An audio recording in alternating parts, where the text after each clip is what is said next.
Hey everyone, it's Kyle with Turpin Landscape.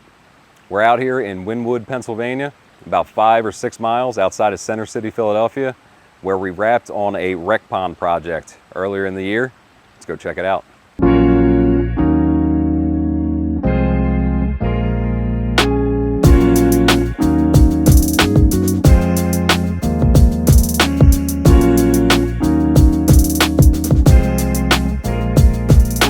So originally at this property in the backyard, there was a concrete poured pool. Not sure what year they ended up converting it to a pond, but the pool was converted to a pond and then the current homeowners moved in. They had the pond for a few years and started running into small issues here and there. That's how they got in contact with Turpin. We came out, we rebuilt a small section, and unfortunately years later, more issues started to arise. They loved the idea of having a pool. They had never had a pond before. They moved in and inherited the pond that was here. So we started the conversations of merging the best of both worlds. That resulted in us building them a recreation swim pond. Coming into a project like this where there was an existing pond, obviously we had to do a lot of demo, a lot of deconstruction, and we essentially got our depth. Not much excavation of actual soil came out of that.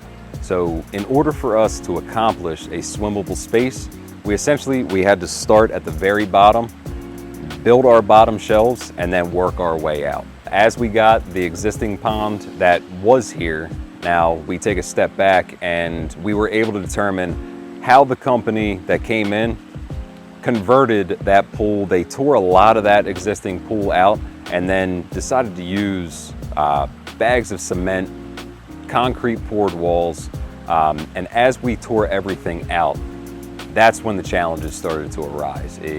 There was a retention wall running right through where we planned on having the deepest part of the pond, the plunge point. So we had to get some specialized equipment in here. It took some muscle, some back-breaking work. But we eventually just came to the conclusion everything has to be totally deconstructed, a wide open space, and then we could start from the bottom and build our way out. Now, starting at the bottom on a pond like this and discussing it with the customer and how often they wanted to be in the pond, it's not necessarily an essential piece of a rec pond, but we actually did get in a bottom bog into the very bottom of this pond. Basically, we have one of the pumps pumping right down to the bottom to permeate up, to get everything into that water column. And every time they jump in or they walk in through the steps, they're not kicking up a bunch of that debris and residue that makes the water cloudy or murky.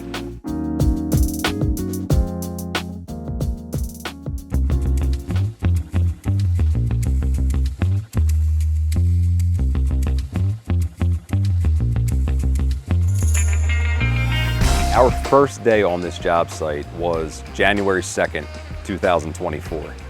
So as we came in, luckily it was a mild part of the winter. There was an existing pond with fish. There were a good amount of koi, and one decision we made, as opposed to keeping them in holding tanks on the property, we actually outfitted one of our trucks to transport them about 45 to 50 minutes away to our shop and showroom. We have a pond there, and that's where they spent the winter, and they spent the rest of the time during the project until we could safely acclimate them back into their pond now. Now, obviously, we can't do this in a pool that has chemicals or salt systems, but one of the perks of having a recreation pond is that fish are actually an essential part of that pond. Now, we have done ponds in the past to where fish weren't part of that equation, but we had fish existing in the old pond. Once we renovated, the homeowners were more than happy to get their fish back in. It actually helps a lot with the actual ecosystem of the pond. One part of the design and layout was to give easy access from the back door and patio into the pond, with another set of stairs leading out of the pond to a small seating area. Now, if it's not a hot day like today, we also do have another walkway to where we're not getting in the water necessarily, but we can still walk around and maneuver around the water feature, still enjoy the waterfalls, still be able to get all the viewpoints, but not necessarily have to get wet.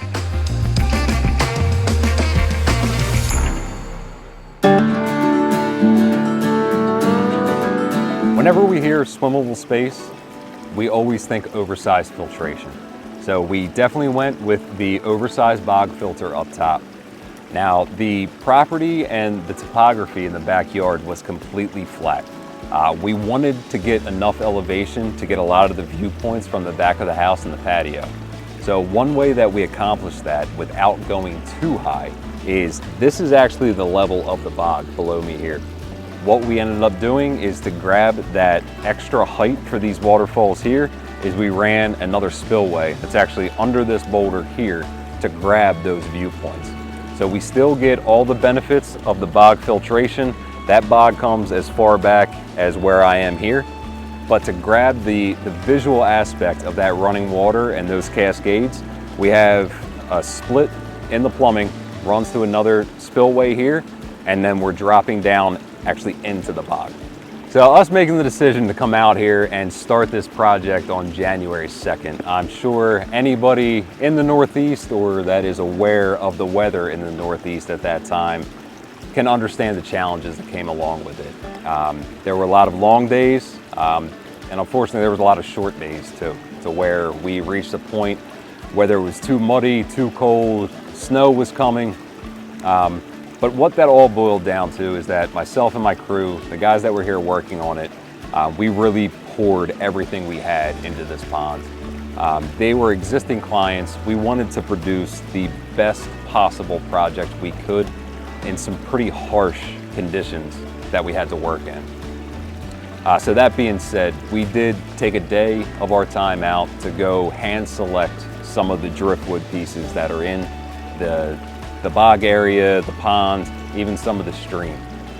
And I must say that out of all pieces of driftwood that I've ever went out and scavenged for, this may be hands down my favorite.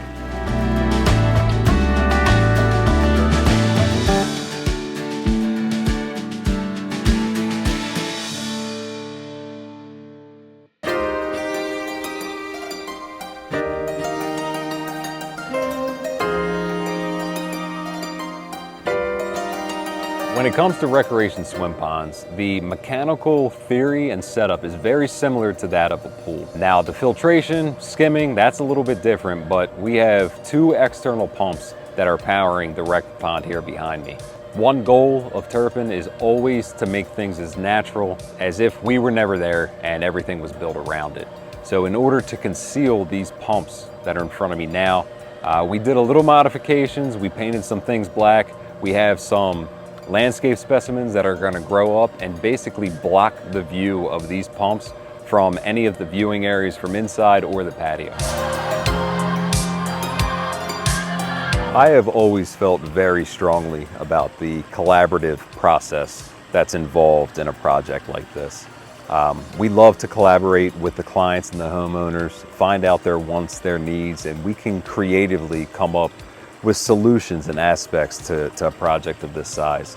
Now, not only between the water feature crew and the client, but also being collaborative within Turpin itself. Our landscape crew came out after we had finished the construction, everything is up and running, and they started the process with landscape.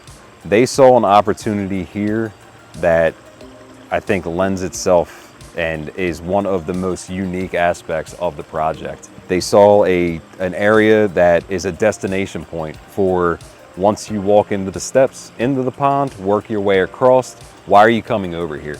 And they installed this garden stepper patio that we have these two Adirondack chairs on. So it ended up just turning out to where we collaborate with the customer during our construction phase. As landscape comes in, they collaborate, find out wants and needs, and then even within Turpin itself, we can start talking about ideas and how best to bring out the potential of someone's backyard.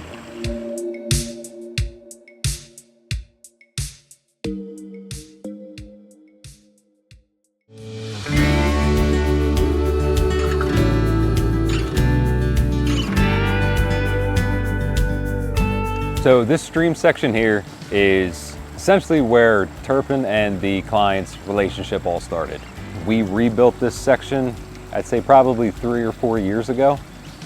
So then when they started having issues on a larger section of the pond, they decided to bring us in, and when we started discussing the new layout for the complete pond renovation, this is one section that we both agreed that should go untouched. We had to manipulate a little bit where it actually goes into the rec pond, but we were happy with the build and the way that it completely surrounds the existing patio and fireplace area. It would have been something that, if it was a clean slate, we would have put in anyway. Actually, it serves as a nice reminder of kind of where the client started with Serpent, and then behind where the rec pond is, this is where we've gone to now. Whenever we have an opportunity to bring flowing water closer to aspect areas, and even more so areas that the client spends time in. So obviously with the layout of the pond, we have the bog in the backdrop with the waterfalls cascading down. We saw this as a perfect opportunity to put in a negative edge on this recreation swim pond. And it gives another point of interest that's much closer to the areas that the client is spending a lot of time in, on the patio and near the fireplace. Hey everyone, thanks for tuning in. Thanks for coming along to check out this recreation swim pond in Wynnewood, Pennsylvania. If you have any interest or any questions about a swimmable space, please feel free to reach out, and I'll see you guys on the next one.